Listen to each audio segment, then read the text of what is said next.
మనకి ఇదివరకు జగనన్న ప్రభుత్వంలో అమ్మఒడి అని ఒక పథకం అయితే ఉండేది. ఆ పథకం కింద మనకి ఫీజు రీయింబర్స్‌మెంట్ అయితే రావడం జరుగుతుంది. మనకి ప్రభుత్వం మారిన తర్వాత ఇప్పుడు ఆ పేరుని తల్లికి వందనం మార్చారు. ఈ పథకం సంబంధించి మనకి ఈరోజు ఒక అఫీషియల్ అప్డేట్ అయితే రావడం జరిగింది. అండ్ అలాగే కొన్ని గైడ్లైన్స్ కూడా రిలీజ్ చేశారన్నమాట. అండ్ అలాగే ఎవరికైతే ఈ పథకం కింద డబ్బులు జమ కావాలి అని చూస్తూ ఉంటారో వాళ్ళు కొన్ని అర్హతలు అయితే రావడం జరిగింది. అవి ఉంటేనే మనకి డబ్బులు అయితే జమ చేస్తారన్నమాట. అవేంటి అండ్ అలాగే కొత్త రూల్స్ ఏంటి, కొన్ని ఇంపార్టెంట్ ఇన్స్ట్రక్షన్స్ కూడా రావడం జరిగింది. మీకు అన్నీ ఈ వీడియోలో డీటెయిల్గా చెప్తాను. ఎవరికైతే ఈ స్కీమ్ గురించి తెలుసుకోవాలి అని అనుకుంటున్నారో వీడియోని ఎండ్ వరకు చూడండి. అప్పుడే మీకైతే అర్థమవుతుందన్నమాట. అందరు లైక్ చేయండి. కొత్తగా ఎవరైతే మన ఛానల్ చూస్తున్నారో సబ్స్క్రైబ్ అయితే చేసుకోండి. పక్కన బెల్ ఐకాన్ కూడా ఆల్ ఆప్షన్లో పెట్టుకోండి.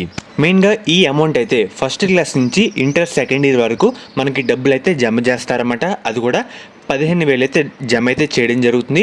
అండ్ అలాగే మెయిన్గా రేషన్ కార్డులో స్టూడెంట్ పేరు తప్పకుండా అయితే ఉండాలన్నమాట. అండ్ అలాగే స్టూడెంట్ మరియు ఆధార్ కార్డ్ అయితే ఉండాలి. ఎవరికైతే ఆధార్ కార్డ్ లేదో వెంటనే ఆధార్ కూడా చేయించుకోండి విద్యార్థులకు సంబంధించి.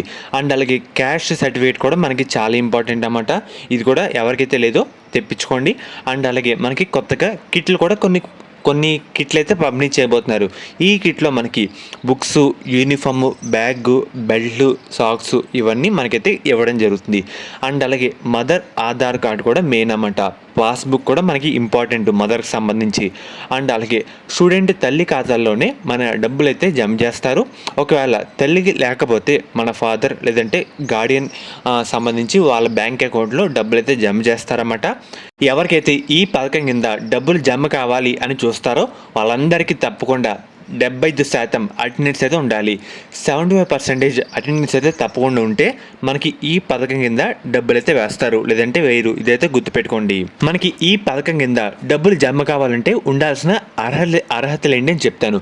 మెయిన్గా టోటల్ మనకి ఫ్యామిలీ ఇన్కమ్ విషయానికి వస్తే గ్రామీణ ప్రాంతాలకు సంబంధించి నెలకి 10,000 లోపు, అదే పట్టణ ప్రాంతాలకు సంబంధించి 12,000 లోపు అయితే ఉండాలి. అండ్ అలాగే టోటల్ ఫ్యామిలీకి సంబంధించి గల భూమి విషయానికి వస్తే 3 ఎకరాల కంటే తక్కువ, లేదంటే 10 ఎకరాల కంటే తక్కువ, లేదంటే రెండు కలిపి కనిష్టంగా 10 ఎకరాల లోపు ఉన్న కుటుంబాల్లోని వారు మాత్రమే దీనికైతే అర్హులన్నమాట. అండ్ అలాగే మెయిన్గా తల్లి లేదంటే లబ్ధిదారుడు తెల్ల రేషన్ కార్డు మరియు గవర్నమెంట్ చెల్లుబాటు అయ్యే ఆధార్ కార్డు కలిగి ఉండాలన్నమాట. అండ్ అలాగే ఫ్యామిలీలో ఏ వ్యక్తి అయినా గవర్నమెంట్ ఎంప్లాయ్ లేదంటే పెన్షన్ మనకి అందుతున్న వారైతే దీనికైతే అర్హులు కాదు, వాళ్ళైతే ఎలిజిబిలిటీ అయితే లేదు. అండ్ అలాగే తర్వాత 4 చక్రాల వాహనం విషయానికి వస్తే లబ్ధిదారు కుటుంబానికి సంబంధించి 4 చక్రాల వాహనం అయితే ఉండకూడదు. అంటే ట్రాక్టర్, ట్యాక్సీ, ఆటోలు ఇవి అయితే మనం యాక్సెప్ట్ అయితే చేస్తారు. 4 వీలర్ అయితే ఉండకూడదు, అంటే కార్ ఇలాంటివి అయితే ఉండకూడదు అన్నమాట. అండ్ అలాగే గడిచిన 12 నెలల్లో కుటుంబానికి సంబంధించి మనకి కరెంట్ నెలకి 300 యూనిట్లు అయితే మించరాదన్నమాట. మించితే మనకైతే రాదు. అండ్ అలాగే ఇన్కమ్ ట్యాక్స్ ఎవరైతే చెల్లిస్తున్నారో వాళ్ళకైతే ఈ పథకానికి ఇన్ఎలిజిబిలిటీ అన్నమాట, ఎలిజిబుల్ అయితే కారు. మున్సిపాలిటీ పరిధిలో 1000 ఎకరాల చదరపు అడుగుల కంటే తక్కువ స్థలం ఉన్నవారైతే అర్హులు. అండ్ అలాగే ఇది కూడా పట్టణాల ప్రాంతాలకు సంబంధించి వారికి మాత్రమే వర్తింపైతే చేస్తున్నమాట. అండ్ అలాగే మెయిన్గా మనకి ఆధార్ కార్డ్ అండ్ అలాగే క్యాస్ట్ సర్టిఫికేట్ ఈ రెండు మనకి చాలా ఇంపార్టెంట్. తల్లి లేదంటే లబ్ధిదారుడు ఒక గుర్తించబడిన గార్డియన్ లేదంటే బ్యాంకు ఖాతాల్లో ఆధార్ కార్డ్ మనకి లింక్ అయి ఉండాలన్నమాట.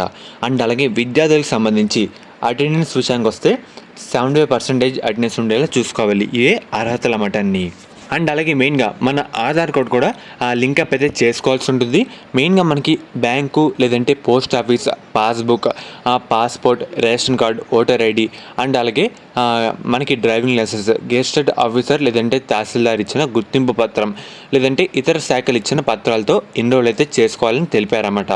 మెయిన్గా ఇవి ఉంటే సరిపోతుంది. అండ్ అలాగే అర్హతలు కూడా మీకు ఇందాక చెప్పాను కదా, అవన్నీ మనకుంటే ఈ పథకం కింద 15,000 అయితే జమ చేస్తారు. అండ్ అలాగే అటెండెన్స్ కూడా తప్పకుండా మెయింటైన్ చేయండి అందరూ.